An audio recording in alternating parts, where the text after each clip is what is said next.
बात करेंगे ध्यान के ऊपर, मेडिटेशन के ऊपर, जिस तरह हम अभी वीडियो से पहले थोड़ा डिस्कस कर रहे थे कि ध्यान असल में क्या है, उसका सरल माध्यम जो आपने निकाला है वो थोड़ा दर्शकों तक पहुंचाएं, ताकि जो लोग यंग है या जो लोग मतलब कह सकते हैं ना कि हम जो फिजिकली एबल्ड नहीं है अभी अच्छे तरीके से, बट वो बाबा का ध्यान करना चाहते हैं, और जो डिफरेंस है गाइडेड मेडिटेशन में और एक सरल साधना में, वो थोड़ा सा देखिए ये बहुत जरूरी है। लोग बोलते हैं कि साईं बाबा ने आध्यात्मिक ज्ञान क्या दिया। अरे भाई, अगर आप ढंग से देखोगे तो साईं बाबा ने आध्यात्मिक ज्ञान ही दिया है, ज्ञान ही दिया है। वो स्पिरिचुअल गुरु हैं, ठीक है, और ऐसे गुरु हैं जो स्वयं की ओर खुद गुरु ले जाते हैं। गुरु, सदगुरु एंड ईश्वर, तीनों का कॉम्बिनेशन एक जगह पर है। बाबा की आप लाइफस्टाइल देखोगे, जो नए भक्त हैं या जो नए व्यूअर्स हैं उनके लिए, कि बाबा का जीवन ऐसा था, बहुत सरल था। सुबह उठना, रूटीन में काम करना, वापस जाना, दैट्स ऑल। कोई उसमें लंबा चेंज नहीं था। और आप सोचिए कि 60 साल तक एक जगह पर कोई व्यक्ति रह सकता है, 10-12 किलोमीटर की परिसीमा के बाहर वो नहीं गए। सोचिए कितना अद्भुत स्थिरता थी। ये सीखना पड़ेगा हमें, स्थिर होना, ठीक है। ध्यान में स्थिर होने का कनेक्शन बहुत है, ठीक है। मैं ध्यान की बात करने वाला हूं, पहले मैं उसका प्रीफेस मतलब लोगों को समझा रहा हूं कि किस तरह से होगा।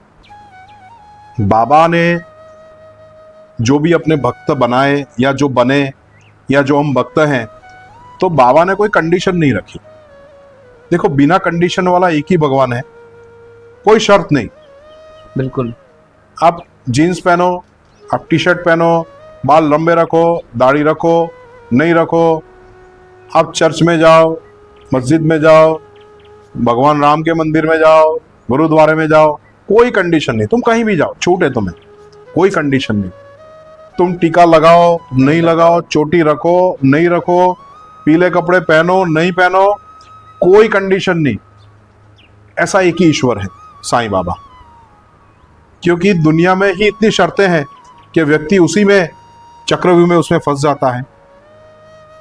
बिना कंडीशन का ध्यान प्रोग्राम जो हमने बनाया है, वो इसीलिए बनाया है कि जिस तरह से हमारे भगवान ने कोई कंडीशन नहीं रखी, तो ध्यान में जो अग्रसर होना चाहता है उसमें भी किसी तरह की कंडीशन नहीं होनी चाहिए। बिल्कुल। साईं बाबा ने कभी नहीं बोला कि तुम यही खाओ, ऐसा ही खाओ।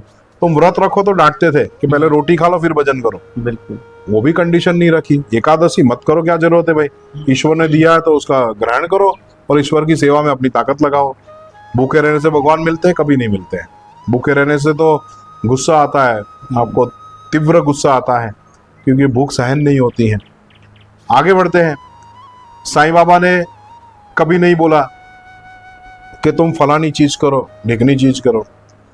अब ध्यान, बहुत सारे ध्यान के सिस्टम हमारे सनातन में बने हुए हैं। बहुत सारे लोग उस ध्यान को फॉलो भी करते हैं, उस सिस्टम को। काफ़ी लोग मुझे मिलते हैं, मैं जब मंदिर में बैठता हूँ तो एक्चुअल स्पिरिचुअल सीकर्स मेरे पास बहुत सारे आते हैं। और एक जनरल जो उनका प्रॉब्लम रहता है यही रहता है कि शुरुआत में तो वो 2-4 दिन तो कुछ जो सिस्टम सिखाई है वो कर लेते हैं, और बड़ी अजीब सी सिस्टम लोगों ने बना रखी है।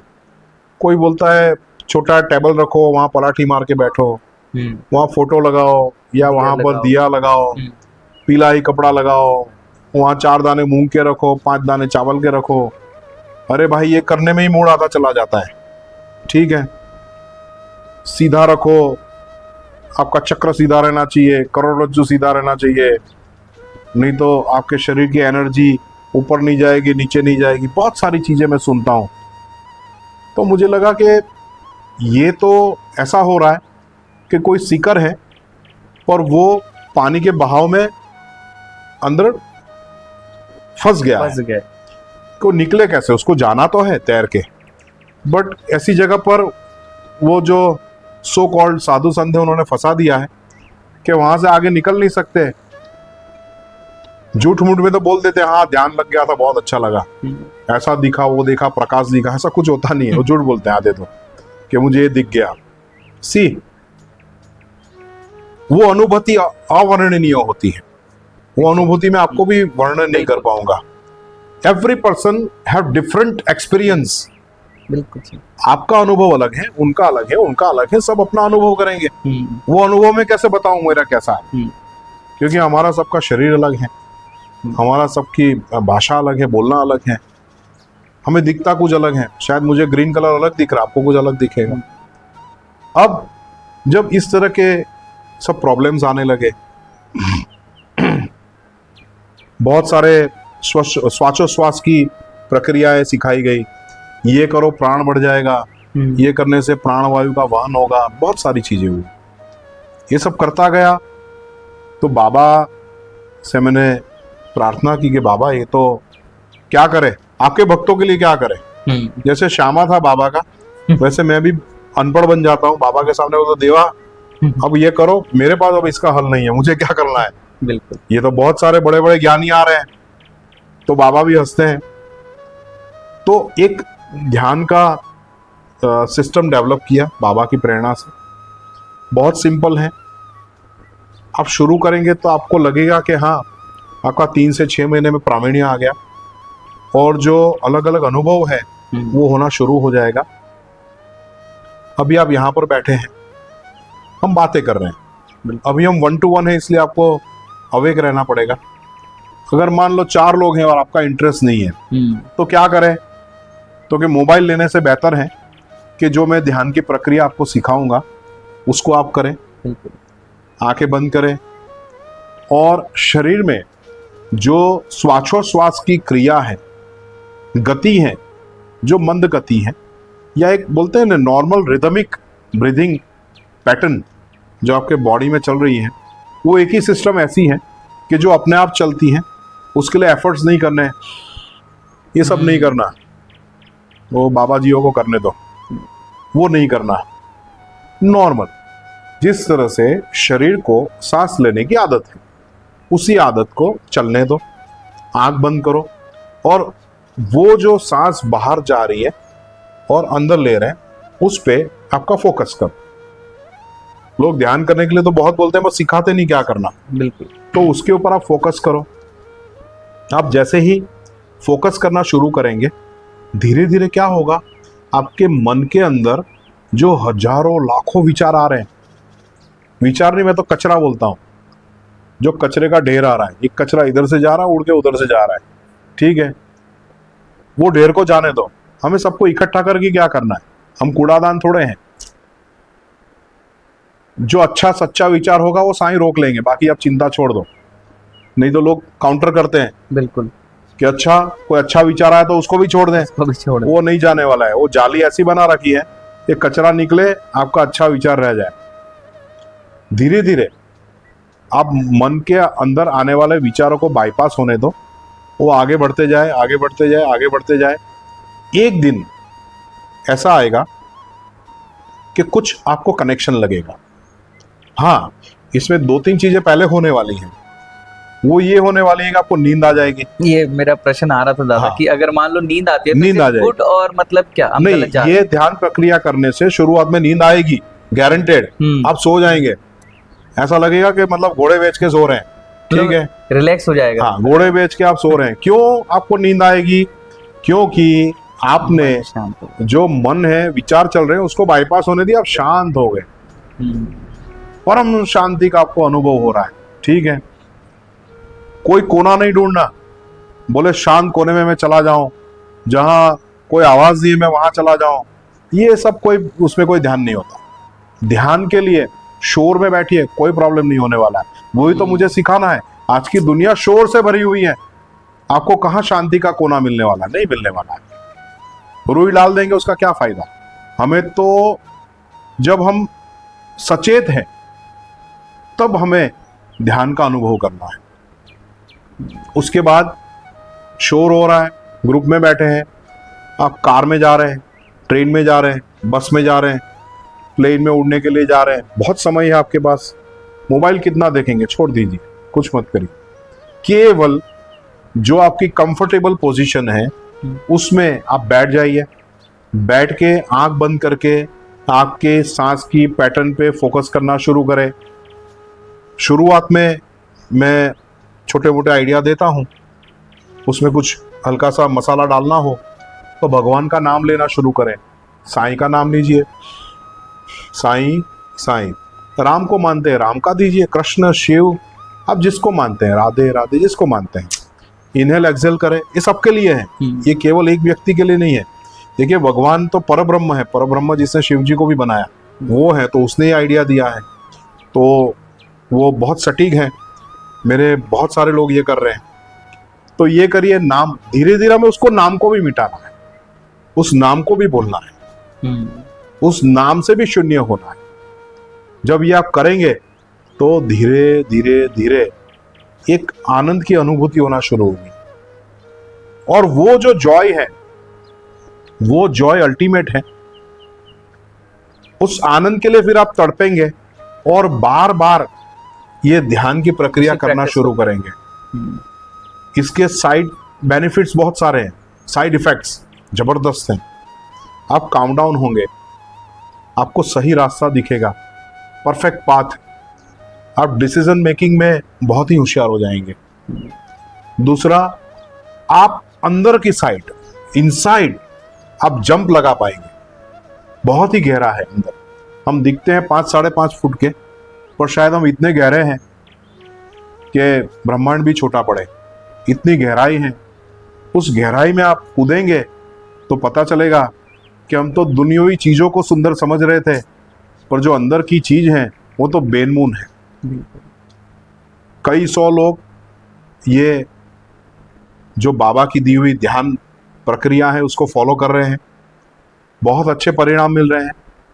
आप भी इसको फॉलो कीजिए। कहीं नहीं समझ में आता है तो आप क्वेश्चन यहाँ पर भी पूछ सकते हैं, मेरा नंबर भी देंगे धीरज भाई, तो वहां पर भी आप कम्युनिकेशन करें। मैं गारंटी देता हूं कि आपके जीवन में 3 से 6 महीने में बदलाव आना शुरू होगा। स्ट्रेस कम हो जाएगा, आपकी हेल्थ अच्छी हो जाएगी, आपका तनाव कम हो जाएगा, व्यापार अच्छा हो जाएगा, हेल्थ अच्छी होगी, परिवार अच्छा हो जाएगा। बहुत सारे बेनिफिट्स है। और कितना सिंपल, जो बिना शर्त का भगवान है उसने दिया हुआ है जिसमें कोई शर्त नहीं है। तो ये ध्यान के प्रक्रिया है। दादा, अभी हमने हेल्थ की बात की आपने। देखो, मैं पर्सनली तो जानता हूँ उस चीज़ को, पर मैं चाहता हूँ कि सभी दर्शक भी उस चीज़ को जाने जो आपकी हेल्थ के साथ हुआ और किस तरह से आप इस रूप में। अरे बाबा तो बाबा का दिया हुआ तो ये शरीर है, जीवन है। तो ऐसा होता है कि जिस कंपनी ने गाड़ी बनाई है, ठीक है, तो उसी के पास जाना पड़ेगा, उसको पता है कि इसमें कौन से पार्ट खराब है। तो हमारी जो ये गाड़ी है वो साईं बाबा ने बनाई है। 2018 में हमारी किडनी दोनों खराब हो गई थी। मैंने आगे भी ये सब बातें बताई हैं जी।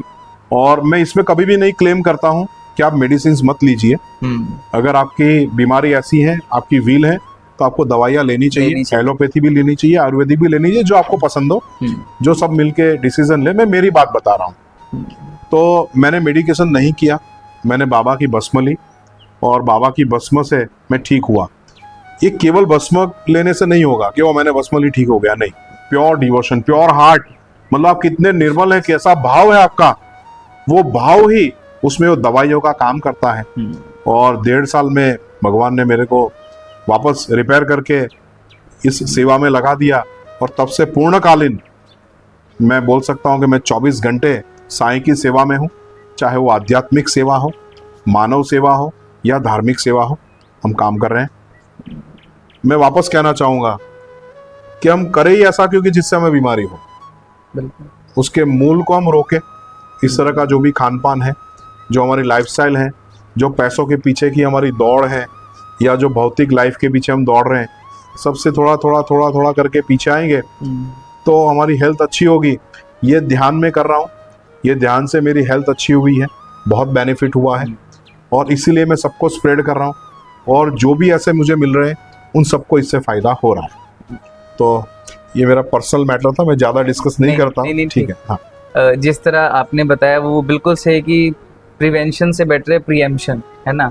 तो उसी तरह जैसे दादा ने बताया कि अभी ध्यान अगर वो कर लेंगे और उससे फिर प्रॉब्लम ही नहीं आएगी, तो क्लियरेंस के लिए तो क्या। और एक चीज़ और थी, जैसा बहुत से भक्तों का प्रश्न आता है कि उदी हम लेते हैं पर असर नहीं होता है, ये होता है। और आज आपने बहुत सुंदर जवाब दिया उसका कि विश्वास बहुत अच्छी चीज़ है, विश्वास के साथ और वो फील के साथ अगर हम उसको ग्रहण करेंगे तो वो 100% काम करती है। अरे विश्वास होगा तो रास्ते की धूल उठा के भी आप लेंगे बाबा की भस्म समझ के, तो जबरदस्त चमत्कार होगा, मेरी गारंटी है। बट वो भाव जरूरी है, भाव के बगैर तो वो कुछ नहीं होने वाला जीवन में। दादा, आपकी जो स्टोरीज हैं, बाबा की जो आप कहानियां सुनाते हैं, बहुत ही पसंद आती है, सबको बहुत अच्छी लगती है। मैं चाहता हूँ कि कुछ बाबा के उस टाइम का किस्सा जो श्रद्धा सबूरी का कोई मैसेज देता हो, तो वो एक कथा छोटी सी हो जाए। देखिए, बाबा की कथा अनंत है। बिल्कुल दादा। बाबा ने तो इतना सारा किया हुआ है, और सबको मालूम है, जैसे जो बुटीवाड़ा दगड़ीवाड़ा की बात है, वो कैसे मैं एक्सप्लेन नहीं कर पा रहा हूँ उसको, अभी बाबा का भाव आ रहा है। तो बाबा ने जिस तरह से 1912 में कहा कि यहाँ पर आप भवन बनाइए, सपने में आके बताया श्यामा को, बुटीवाड़ा बुटी साहब को, मिल के सबने डिज़ाइन किया और वहाँ पर काम शुरू किया।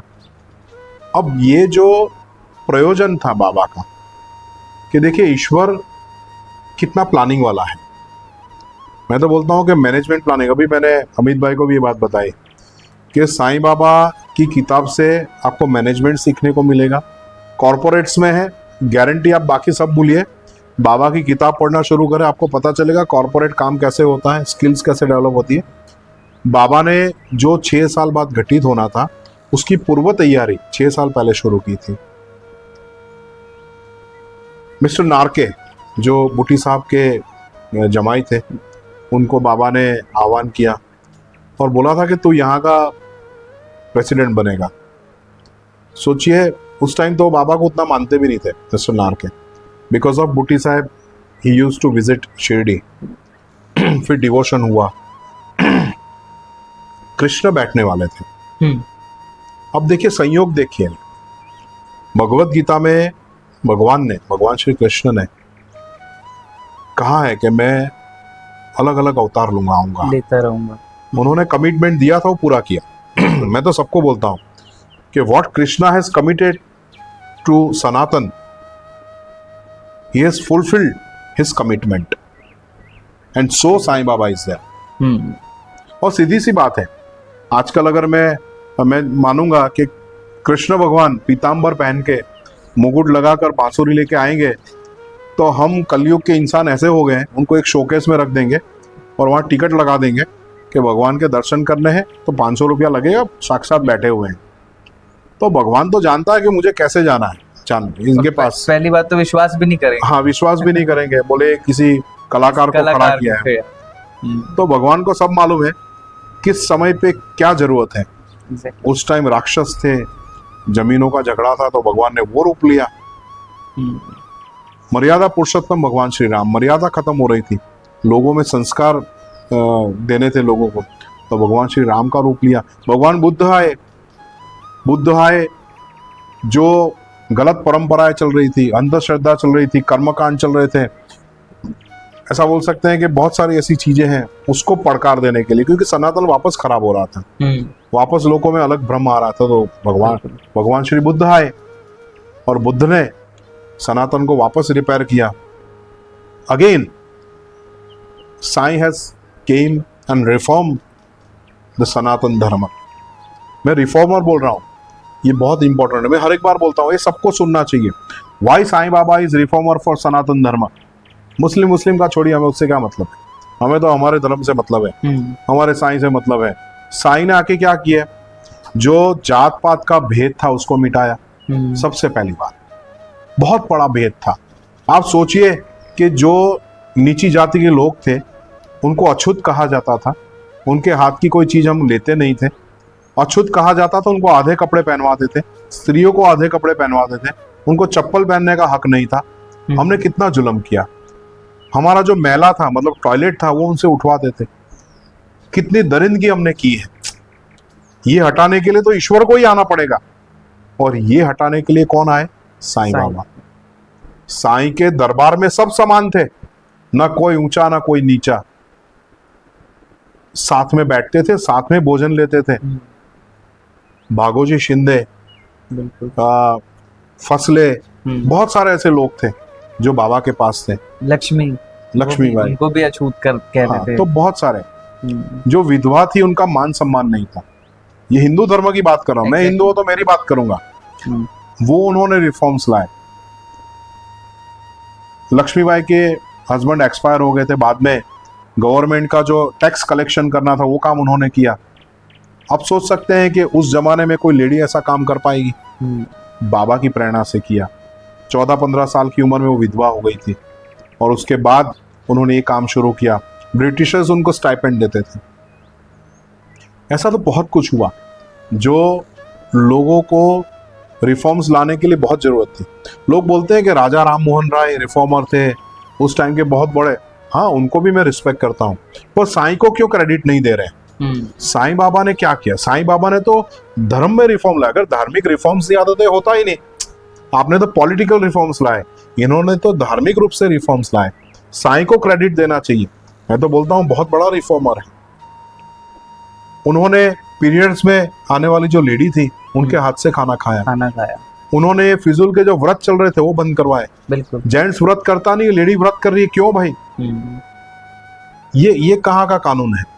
वो बेचारी 4-4 दिन 5-5 दिन भूखी रह रही है, वो चेंज करवाया। 1880 में 1880 में बाबा ने छोटी बच्चियों के लिए, लड़कियों के लिए स्कूल खुलवाया। क्या अभी भी कोई ऐसे संत महाराज दिखते हैं जो लड़कियों को इस तरह से एजुकेशन देना चाहेगा? सनातन की लड़कियों को, हिंदू धर्म की लड़कियों को, बच्चियों को बाबा ने 1880 में स्कूल खोला के पढ़ाया। शिक्षा के प्रति उनको प्रेरित किया। क्या पहले कोई दूसरी जाति वाले को हक था शिक्षा लेने का? नहीं था। बाबा ने को शिक्षा लो, लड़कियों को शिक्षा दिलाई। शिक्षित होगी तभी तो धर्म मजबूत होगा, तभी तो समझ पाएगी। ऐसी तो कई 100 बातें बाबा ने करी। तो रियल रिफॉर्मर इस साईं बाबा, और इसीलिए किया कि आज के जमाने में भी बाबा की रिक्वायरमेंट है। आज के जमाने में भी उनके जितने उसूल हैं, उनके जो आदर्श हैं, अभी ऐसा लगता है कि अभी का है। और ये 500 साल बाद भी आपको लगने वाला कि अभी का है। अच्छा, साईं 500 साल पहले बोल के गए ये बात, बोलेंगे क्यों नहीं बोलेंगे? अभी भी 100 साल बोलने में लगते हैं, पर अभी लगता है बाबा अभी तो है, अभी तो बैठे हैं अंदर। तो ये सब बाबा की बातें हैं, आनंद है बाबा की बातें। आपका टाइम कम पड़ जाएगा। ये तो है ही ज्यादा, बिल्कुल, कि बाबा की बातें जितनी कर लो, मतलब ना टाइम समझ आता ना दिन रात पता चलता है।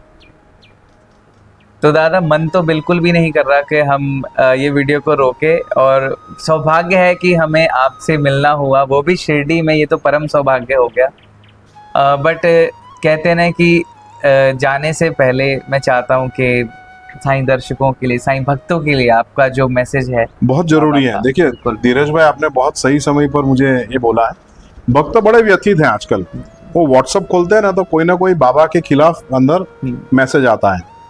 मैं तो कभी व्यथित नहीं हुआ देख के कि भाई उनकी जितनी सोच है वो उतना लिख पाएंगे। ठीक है, उस सोच के अब वो हम सब साईं भक्त हैं, तो उसको ज्यादा मत सोचो। मैं एक एग्जांपल छोटा देता हूँ कि आप रोटी सब्जी दाल चावल खाते हैं, राजमा चावल खाया, कड़ी चावल खाया। मान लो आपके खाने में मैं गोबर दे दूं और पत्थर दे दूं, आप खाएंगे?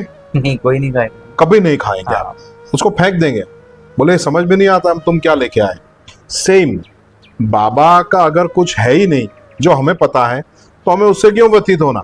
बिल्कुल। जिसको जिसको जो बोलना है बोलने दो, जिसको जो करना है करने दो, उसमें उनको आनंद मिल रहा है। और आप सोचो कि इनडायरेक्टली भी वो साईं की भक्ति कर रहे हैं। आप जो ये भेजते हैं उनको बोलो कि आपने बहुत अच्छा किया। अगर आप नेगेटिव बोल रहे हैं तो भी आप साईं की भक्ति कर रहे हो। और एक दिन ऐसा आता है कि नेगेटिव को पॉजिटिव करना बहुत आसान होता है। ठीक है, जो न्यूट्रल होता है उससे डरना, पर जो नेगेटिव है वो समझो कि साईं का भक्त है। तो कभी चिंता मत करो, मैसेज आने दो, फॉरवर्ड मत करो, रोक दो वहां पर, कोई जवाब मत दो, बोलना साईं भला करे, बस एक लाइन लिख दो, खत्म। इसी तरह का एक मैसेज किसी ने दादा किया और फोटो भेजी बाबा की किसी जानवर पे लगा के। तो उस टाइम पे तो एक दो बुरा तो लगता है, पर देखो बाबा कहते हैं ना, अपने आप सिखाते हैं, अपने आप बोलते हैं कैसे जवाब देना। मैंने कहा यार तुम बाबा को इसमें देख रहे हो यार, बाबा तो हर जगह है, हर जगह है वो। तुम इसमें देख रहे हो, सब में है। मैं कहा वो तो कहानी है, ये देखो तो हर जगह है। तो दादा बहुत बहुत धन्यवाद आपका, बहुत ही Thank अच्छा you, लगा thank you. आपने इतने प्यारे प्यारे बाबा के अनुभव शेयर किए हमारे साथ, और जो टीचिंग है, जो आप एक सेवा भाव से दीन दुखियों की सेवा कर रहे हो, जो बाबा ने सिखाई थी और बाबा की टीचिंग आप फॉलो करके बहुत से लोगों का पेट भर रहे हो, और बहुत ही कुछ सीखने को मिला आपसे। बहुत बहुत धन्यवाद आपका। बस बाबा के आशीर्वाद हम सब पर रहें, बिल्कुल। हमारे परिवार पे, आप पे, साईं भक्तों पे। बस ओम साई राम। तो जैसा आपने अभी सुना डॉक्टर साईं सुरेश जी के प्यारे प्यारे अनुभव, और ये जो टीचिंग बाबा की इन्होंने हमें बताई, बहुत ही आनंद आया। आई होप आप सबको भी बहुत अच्छा लगा होगा।